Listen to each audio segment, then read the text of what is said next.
second day of the National Art Week of New Media with the artist Sudarshan Shetty. Welcome, Mr. Shetty. He's come all the way from Bombay, although he has a show opening in Bombay. Baudaji Museum is opening on 25th. You can imagine an artist of his stature and the kind of pieces he creates, how much of energy, time one requires before the beginning or opening of an exhibition. But he's so kind, so generous, so giving, so sharing that he's agreed to come just a few days before his exhibition. Thank you so much, Darshan, for coming over here. I must also welcome here amongst us Sunita, who is his gallery, and she's also Bharti Khe's gallerist. She's running one of the well-known galleries in Bangalore called Gallery Ski. And she is here as a gallerist should, following the artist wherever the artist goes, to listen to what he has to say. Although he's most of the time online or somewhere with her, most of his work is with her, but still she follows. She's here, and we welcome you, Sunita ji. This National Art Week of New Media was conceptualized by the National Lalit Kala Academy under the chairmanship of Shri Ashok Vajpayee, the Secretary of the Lalit Kala Academy, Delhi, Shri Sudhakar Sharma, and Deputy Secretary, Mr. Vinay Kumar. Although we know that academies are not known to be promoting or seen to be promoting newer medias because they are stuck in their, groove.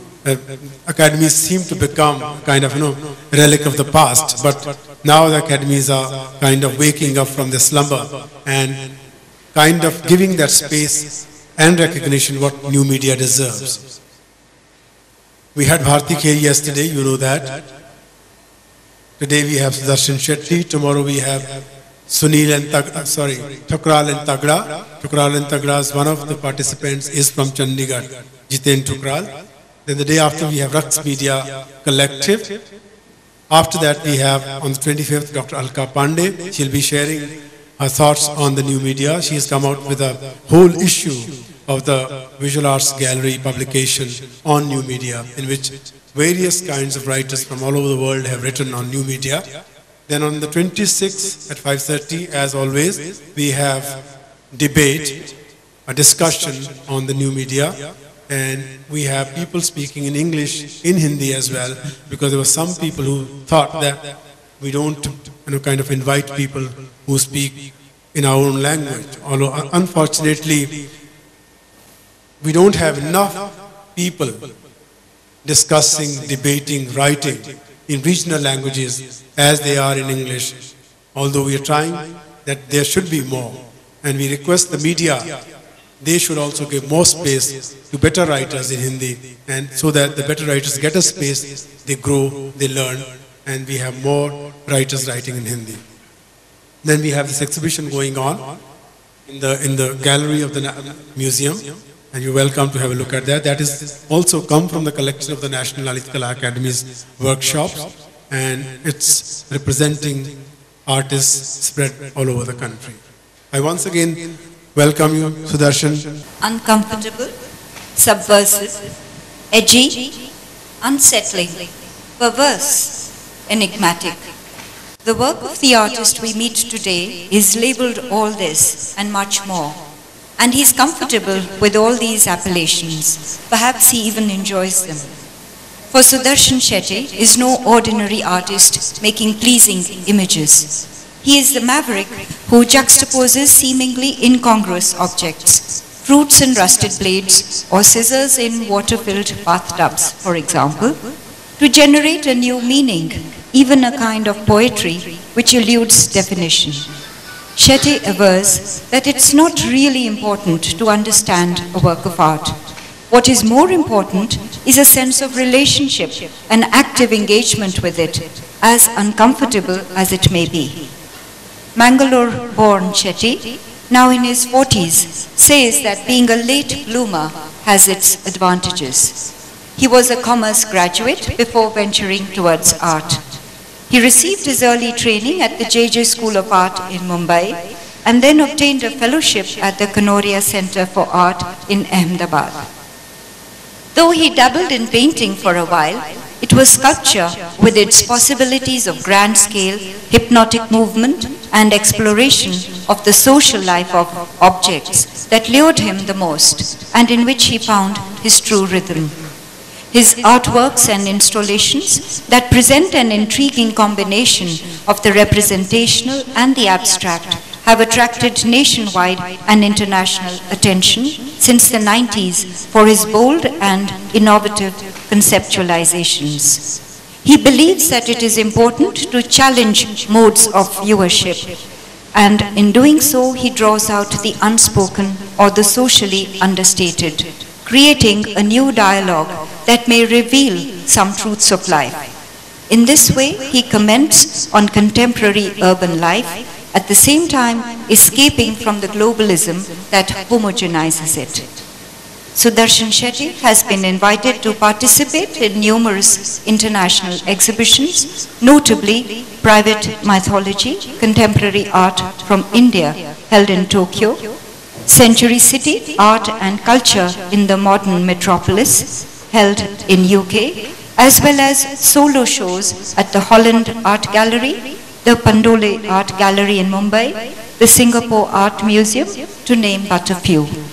He has showcased his works at the Museum of Modern Art in Oslo, as well as in Paris, The Hague, New York, and London. He has also been artist in residence at the Mattress Factory, Pittsburgh, and a Ford Foundation Fellow at the New School for General Studies in New York. Ferreting out the presence in absence, collaborating with carpenters and artisans to question the idea of authorship, and continually seeking to extend his own limits, Shetty believes that subversion is a natural outcome of the act of defining one's space.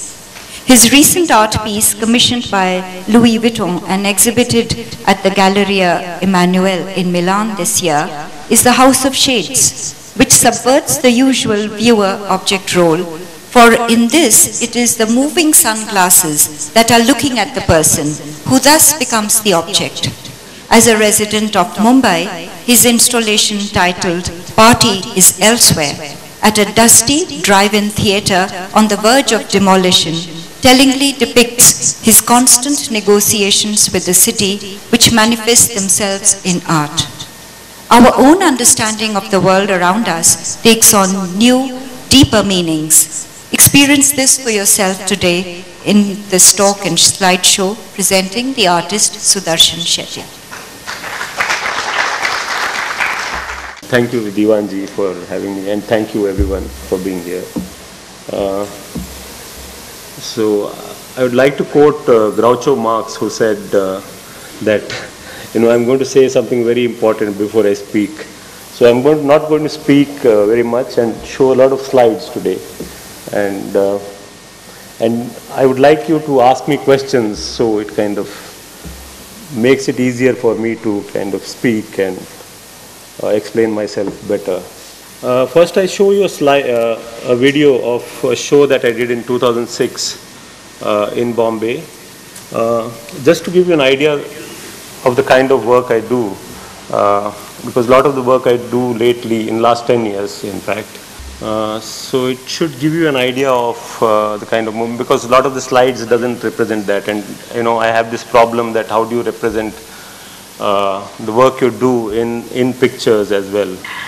So the show called Love.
This is a brailer,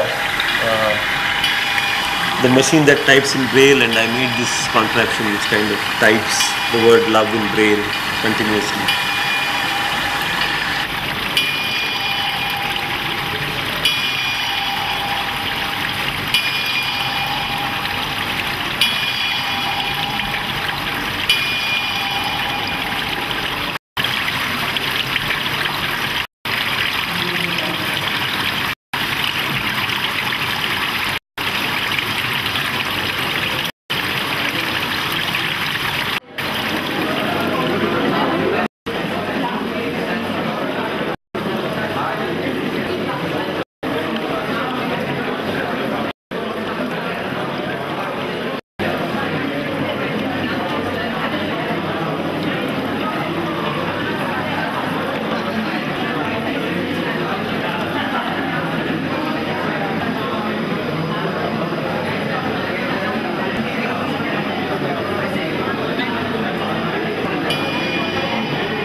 So now I show you a set of slides between 95 and to till 2010. So 95, we start with this show called Paper Moon that I did in Delhi and Bombay, and it was shown in Pandol and a space which was called Faramji Kawasji Hall. It's an old Parsi building which houses a theatre and a library, old Parsi library. And this hall was kind of used, is still being used for discount sales and stuff. So we kind of rented this place out and had this show there. And then it was later shown in Rabindra Bhavan in Lalit Kala Academy. So this was the first time, when I got out of the school, I was trying to, when I started making sculptures, I was a painting student. I was very concerned about the way things stood. And I was discovering fiberglass, and fiberglass gave you opportunities to kind of make very large things rest on, smaller things. So I was using these devices that were hidden, and this is the first time after that I kind of made those devices self-evident. So you know how things stand really, and everything is structurally kind of constructed. Like for example, this huge board, which is which stands with the tensile ropes, these cotton ropes that makes it stand. And and this playing with the whole notion of painting itself and making a hole into the painting. And I think this was for me really the transition from my painting days to my sculpture days. It's in that sense, in some ways, for me coming of age as a sculptor. And the other side was painted like a wall. It's the replication of a wall. And here you have this kind of perspective painting that kind of moves into the space of the frame. And yet it is broken by something of a blow of a man that blows into the, so you see the other side of it, and it again makes it flat. So there is a contradiction that is at play. And this whole show was constructed around the concept of the fact that, all these objects are on the verge of collapse. So if you pull one rope off this, and this whole structure would collapse in that sense, but they're simple and self-evident.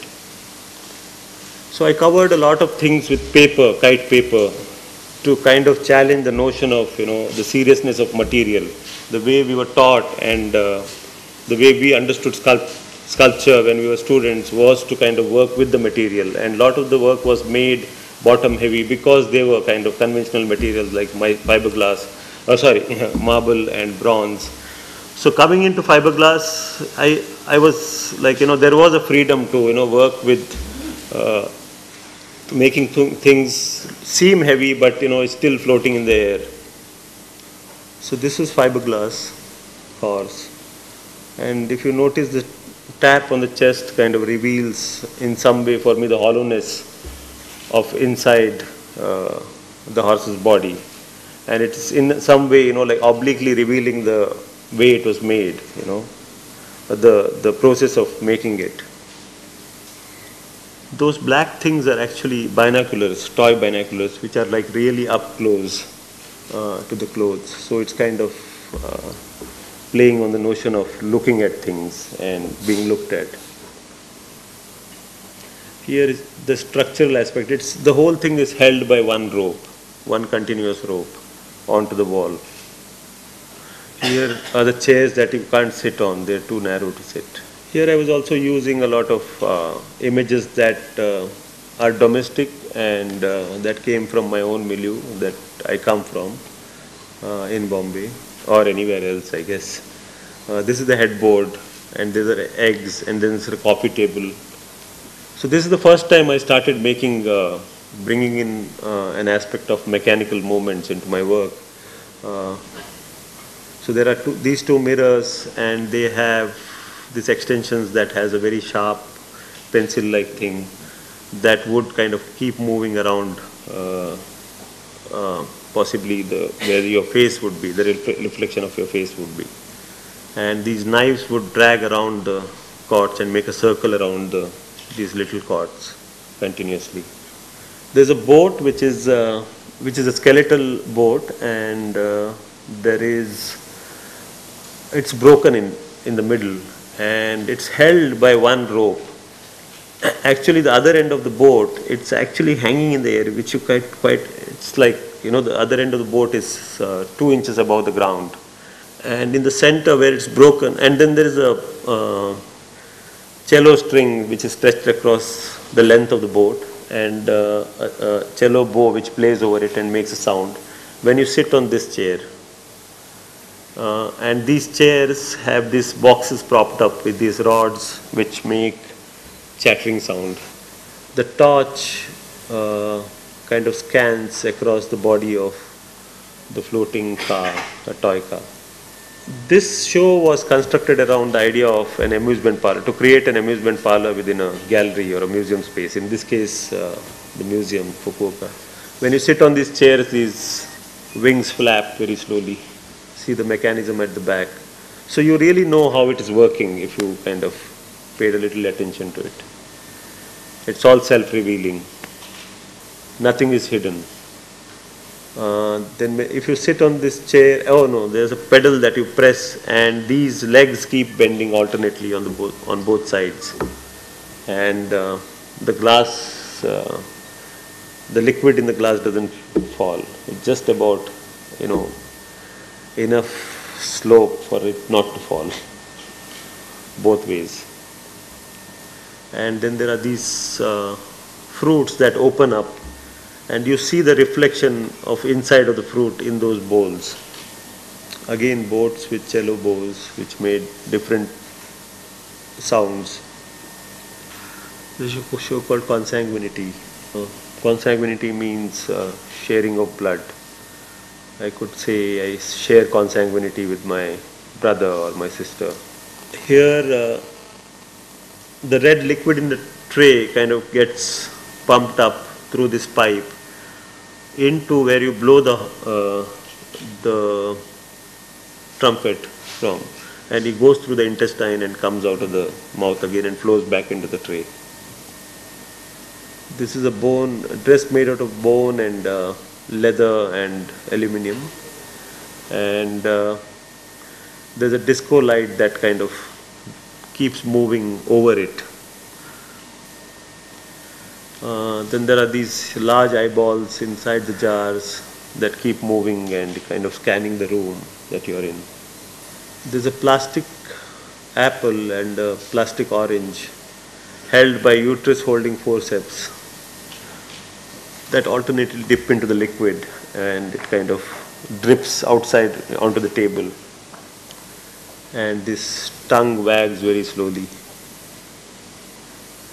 And these scissors under the water, they keep snipping the water. So I go back to making a very small show which doesn't have any mechanical movement in 2004. That was called Statics. Fruits or vegetables that are cut, and you have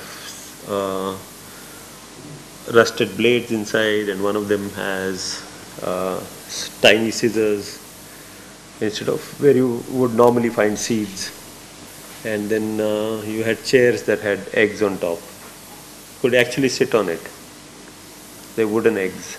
This party is elsewhere. This was specially made for a gallery that was gutted by fire, and it was made for their anniversary party. And this was in one of the, if you know Bade Mia's, which is just behind Taj. It's a street food place, where they sell food on the streets. And the storefront of this gallery space was completely open to the street. So there are so many gallery going people and it was completely kind of merged into the street, and there were like people, urchins and everybody. It became like a whole mela out there. And I had like this neon sign which said parties elsewhere at the back, and two tables which had 365 empty wine glasses. And there were these two mechanically driven hammers which would come and kind of crash onto this table very, very loudly. And every 30 seconds. So it was like, to break glass, and the glass was flying all over the place. And I would never be allowed to do this in America or somewhere for safety reasons. But in India it worked. But I did show it in Paris, and it worked very well.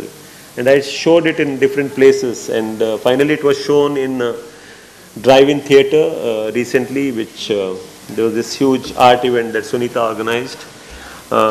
So drive-in theatre was going to be demolished in like next 4 days, and this was very appropriate work there, I thought.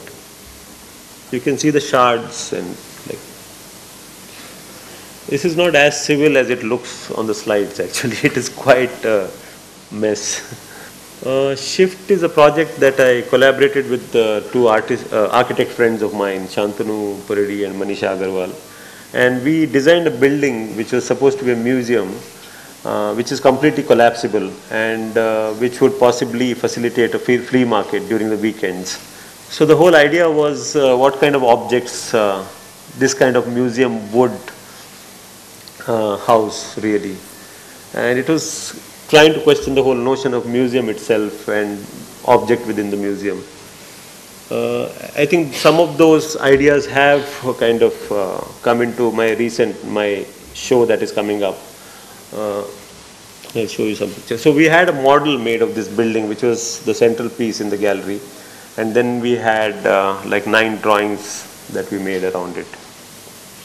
And this model would collapse at the press of a button.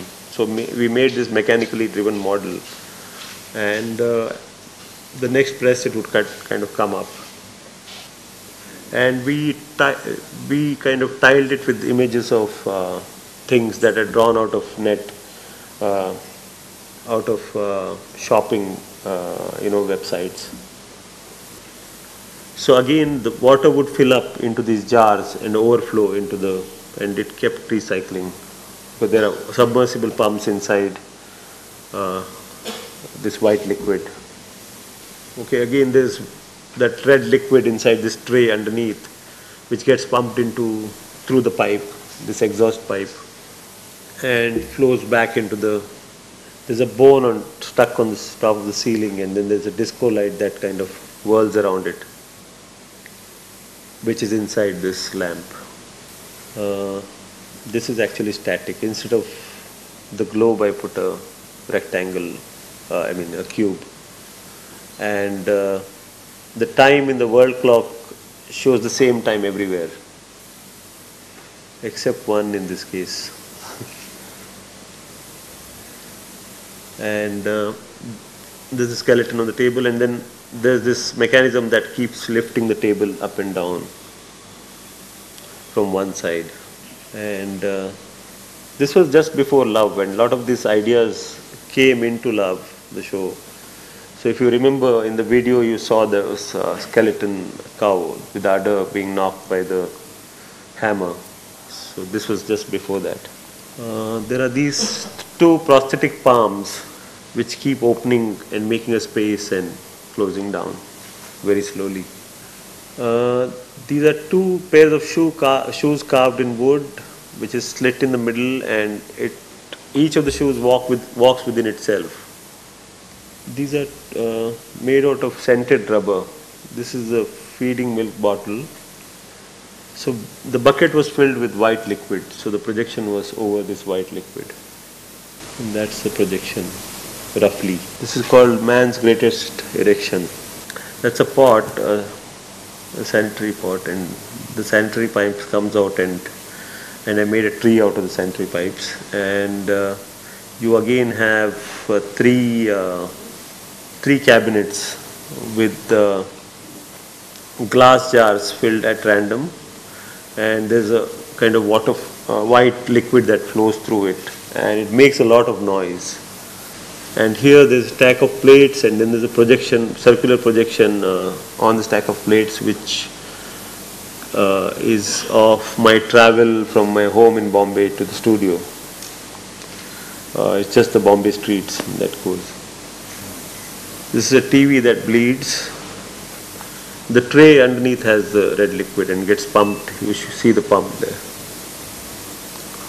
And these jackets keep dipping into this white liquid and coming out. This is a version I did before the House of Shades. It's a similar. There are like pairs of dark glasses inside that they move horizontally in opposite directions. They oscillate really. And the penis enters the house and keeps like oscillating in and out of the door of the house. The dog does the stomach crunch. It keeps coming together and going away. It's a skeleton of a dog, which is cast in aluminium.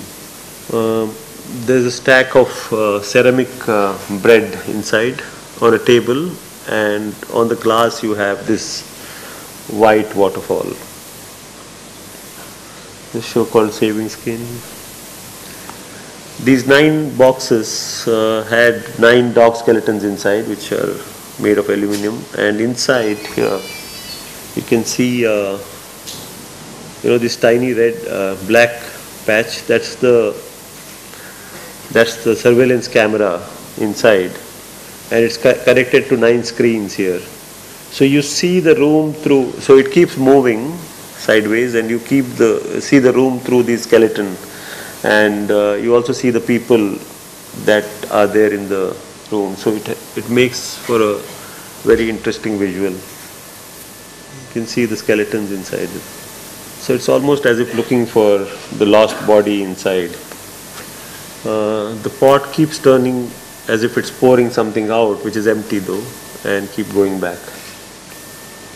And there was this text that I've written about someone very close dying in a hospital, which was next to the fireplace. This place next to and then you have these heap of acrylic eggs keep catching the light when the text is moving, and it's a text of 350 odd words in one line without full stop or a comma. So you saw those shoes, the vertically slit shoes. It's the same idea which is made in transparent acrylic perspex. carved out of perspex, and you have these shoes moving within itself, each shoe moving within itself. This is something I did. So this jacket keeps dipping into this white liquid inside this cabinet, and that's a piece of leather that dips into the red liquid. So this 6 drops was meant to be a flip book that I designed, and it was set. This is an event that is fictionally set within a museum space. So in this case, I've used Tate Modern as a backdrop. So it's almost a joke on the idea of, idea that the artists have to give something of himself or herself into the work of art. In this case, there are 6 drops of blood, and on the other side of the flip book would be 6 drops of semen that kind of drops into the turbine hall in Tate Modern. So that's the first step. So on there are many images, maybe like 85 images that kind of make you see it falling in animation. And at the verge of the 6th drop touching the puddle that is made by the 5 drops, it creates that crown. So I freeze the frame there, and I make a wireframe onto it. You can apply a wireframe onto it. So it makes it possible to build a building like that. So it becomes a building. So this is a possible interior of the building that you can enter into. So 6 drops representing 6 enemies within in Indian mythology. You know about Kama, Krodha, Mada, Matsara, Lobha, Moha, Shadvairis that we call. So it is shedding of, it's also about shedding of those 6 enemies, and yet to create a sense of self. Again, creating a building is creating a self again. So it's a cyclical process that I'm talking about here. But it's made in a very humorous manner because it's set in Tate Modern, which fictionally set in Tate Modern. And then I made it with Guggenheim as a backdrop, which is shown in Guggenheim incidentally later. So these are some random things that I did intermittently, which are called Stab series. This is a chair, a bleeding chair, which has a neon sign which says Stab. And there are 2 bags full of notes, fake notes, that move in opposite direction. Carving in wood with knife, car, beetle carved in wood, and the real scissor, tailor's scissor. So this in some way represents objects as having a biological life, so which is again a fiction. So it's kind of foregrounding the idea of fiction itself, to how do you make. So there is an obvious attempt at, making something come alive, but at the same time the idea of its futility of making it come alive is built into the exercise of making it. So there is a lamp that goes into where the heart should be, and then there's a heart which is up there. It's very difficult to photograph this work.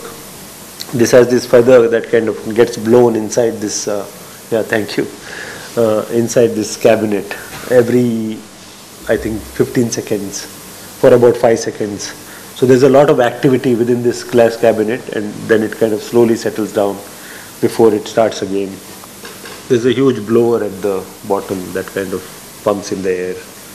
This is the last show I did in New York recently, and this is about a 12-foot cage carved in wood. And inside of it, there are 6 pots, empty earthen pots that keep moving, keep rotating inside. This is a handmade projector that I made, which has a template which kind of says, "The more I die, the lighter I get," which is the title of the show, which keeps running on the jacket. This is a dog skeleton with a trophy head. This is carved in wood, the bag, and it's kind of off the table, and then there's a hole, and it's lit by like a live bulb inside. So flapping, the bone becomes a wing, and it flaps. This is a piece made out of carved wood I find in Chor Bazaar in Bombay, which is a flea market. And there are various samples of carved wood I keep collecting because I work a lot with the traditional carving, and like you saw the work earlier. And there's nothing inside; it's hollow. So it's and it's all these swords are piercing something that is non-existent. It's just a skin. There's nothing inside. Okay, I haven't made this presentation. I had someone make this, so please excuse all this public art and all these titles that are given. So this is a public work that I did in Japan years ago, 98. There's a set of TV screens cast in aluminum, and then the sanitary pipes. That, and what you see as liquid flowing is the slurry, aluminum slurry that was kind of thrown onto the floor, and then I just picked it up and placed it back on the carpet. This room is made out of tiny Taj Mahals, almost 1,000 tiny Taj Mahals. And inside of it is a screen that kind of plays out this Taj Mahal being burnt. So one of these Taj Mahals, it's in real time, one of these Taj Mahals was shot while it was burnt, we had the source of flame outside the frame. So you quite don't know how it's burning, but it's burning on its own. And it melts completely down and then again comes up. It's looped on reverse. So it keeps playing that. It comes up and burns and comes up. And so you enter this room. At the other end of the room is a tiny bench that you can sit on and watch. Two people can watch this video. This was made for Frieze, for Gallery Ski again. This was a set of tiny beetles that were cast in aluminum, and they look like they're all crashed cars. You can't quite see it from far, but they're all broken, but they're deliberately broken. They were not. So there is this whole setting of the history itself is kind of played out. So the whole thing is a fake. So each one has a date printed on. Each vitrine has a date printed on it, as if to represent the date of its crash, but there was no crash. So those dates just represent my deadline to finishing this work. So I took about 42 days to finish this work. So there are like 42 cars, 1, 2, 3, 4, 5, 6. So you can see those dates in white, and when there's light outside, it kind of throws the shadow onto the bodies of the cars. So you see me breaking one of those with a hammer. Now I think one can understand the calmness within the artist who's done so much of work, such a huge body of work, and such a complicated thought process through which he's gone, that he could be so calm a few days before his show. As we in the artistic parlor, we call every show is like a wedding. Or you're marrying your daughter off. It's like a wedding in a family. Every show is like that. It actually needs that kind of attention and work. I'm really amazed, really amazed that there is philosophy, there is psychology, there is politics, there is sociology, there is anthropology, and there is a scientist, there is a mathematician, there is a musician. It reminds us of, if I'm not really going far off, Michelangelo, who could think of the world around us, or maybe it's a forewarning, it's a caution how the world is going to be after a few years or a few hundred years, or how the human beings are going to be, the way we are moving. There are all kinds of things happening around us, environmental issues, in a country like ours, like a bridge crashing just before the, Commonwealth Games, and the huge lot of corruption, the corruption of the mind and the body and the thinking. All those issues, I'm really unable to express the thoughts which are coming within me. It's a treat, it's just a moment to think. And there's a huge lot of challenge to our minds, to our thinking processes, that we need to really think very hard. Thank you so much, Sudarshan. Thank you, my pleasure. It's another world, another universe, another space we've been transported to. It's though imaginary, but it's real. It could be real. Thank you. Any questions, please?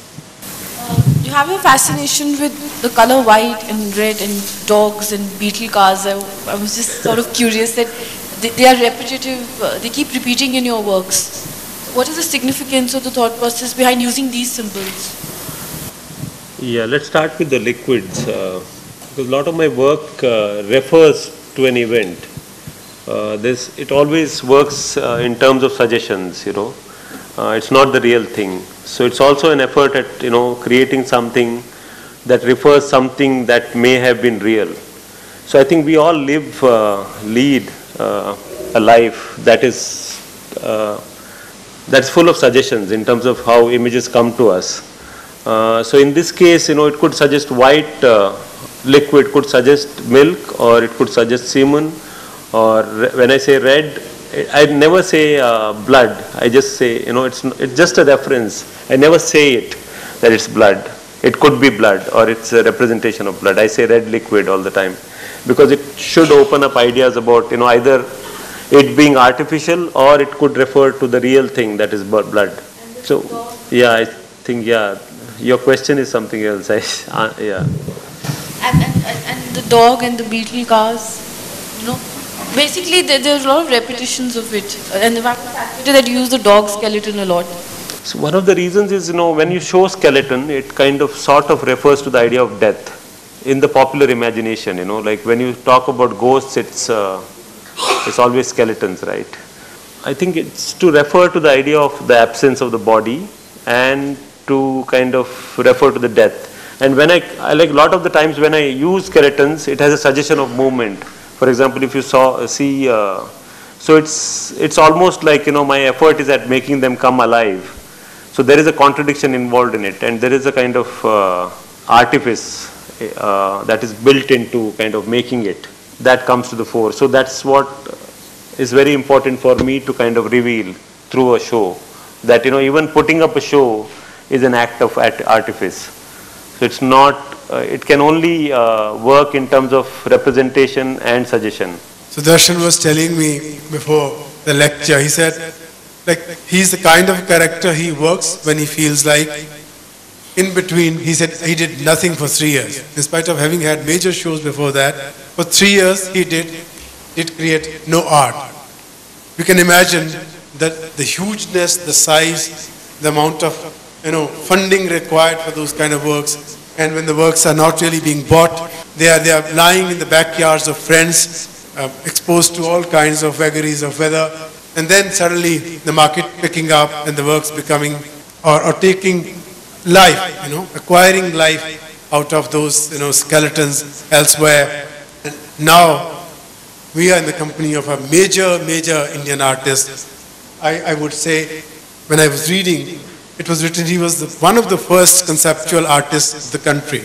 I think he's one of those first Indian artists who's probably shaken the artistic fraternity, the thinking processes, the historians, and I'm sure it will happen within his lifetime that the world will really wake up to Indian art the way it should. Thank you so much, Darshan, once again. Any more questions, please? I would like to know about all this mechanized movement. You do it yourself or you have somebody do it for you? Because it requires a lot of experience. No, I do work with a lot of different engineers and people who help me do this. And some of the things I did design in the beginning, and some of the simpler things I know how to design. But some of the more complex things I take help of engineers. And I do work with a lot of craftsmen. For example, if you see those carved cage that was made by craftsmen from Bengal. And this is one of the things that, I like to look out of my studio, as an extension of my own limitations of how much I can do. And I keep looking at things that I could use in my work or appropriate in my work, that technology is outside my studio space, for example. I just have two questions, one a light-hearted question and one a little bit serious. The other day I was reading a book by John Berger, Art and Revolution. So he says in his book that, the task of a critic is not to destroy a work of art. He said this in the context of, ex-Soviet sculptor Ernest Nevsky. So do you think your work is prophetic? I don't think so, because I think my work is completely meaningless in some ways. And that's one of the ideas that I want to represent in my work, that they don't stand no value. And that's why they are, they present themselves as some kind of spectacles themselves, and after a point of experiencing it, it becomes meaningless and collapses possibly under the weight of its own spectacle. The other light-hearted question is, you come from Mumbai, the city of Bollywood, the city of shows. Did any of your works ever suffer malfunction? All the time. Every show has like 50% of the work not working, or it breaks down midway, and it breaks down in collectors' homes, and so I have to go through those heartaches all the time. Anyone else? Going back to your first question, one of the reasons I also make objects is to represent that meaninglessness of actually making it, but also representing the fact that I have no other choice than to make it. So that's my role, and in a way questioning that role itself. What does that mean for me to be a sculptor, for example, image maker?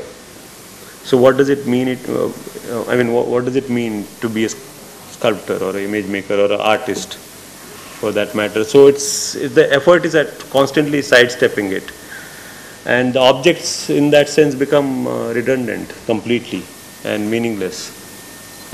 My name is Praneet Bajwa, and I just have a question for you, that there's a lot of violence in your compositions. Like macabre also, like skeletons and suggestion of blood, as you said. So is violence a part of your personality?